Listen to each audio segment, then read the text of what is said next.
স্ত্রীর পরিবারকে কখনো গালিগালাজ করবেন না। অনেক স্বামী আছে স্ত্রীর পরিবারকে গালিগালাজ করে, তার মা বাবা নিয়ে বকাঝকা করে। আপনার মাকে যদি কেউ গালি দেয় আপনার কলিজায় আঘাত লাগবে, আপনার বাবাকে যদি কেউ গালি দেয় আপনার কলিজায় আঘাত লাগবে। সুতরাং আপনার বাবা বাবা, আর স্ত্রীর বাবা তার কি বাবা হয় না? স্ত্রীর মা কি তার মা হয় না?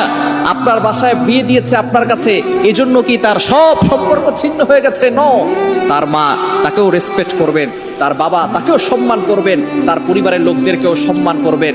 বিয়ে করে নিয়ে আসছেন মানে কাজের বউ নিয়ে আসছেন বিষয়টা এমন নয়। তার হক রয়েছে। ইসলাম নারীদেরকে অধিকার দিয়েছে, ইসলাম নারীদেরকে এতটা সম্মান দিয়েছে, পুরুষের থেকে বেশি সম্মান দিয়েছে।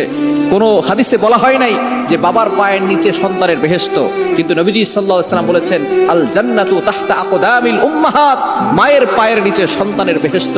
কোনো ছেলে সন্তান হলে জান্নাত দিবে এরকম কোনো হাদিস নাই, কিন্তু নবীজি বলেছেন যার একটা কন্যা সন্তান হবে একটা জান্নাতের মালিক, দুইটা কন্যা সন্তান হলে দুইটা জান্নাতের মালিক, তিনটা কন্যা সন্তান হলে তিনটা জান্নাতের মালিক। সুতরাং নারীদেরকে আল্লাহ তাআলা পুরুষদের থেকে বেশি সম্মান দিয়েছেন।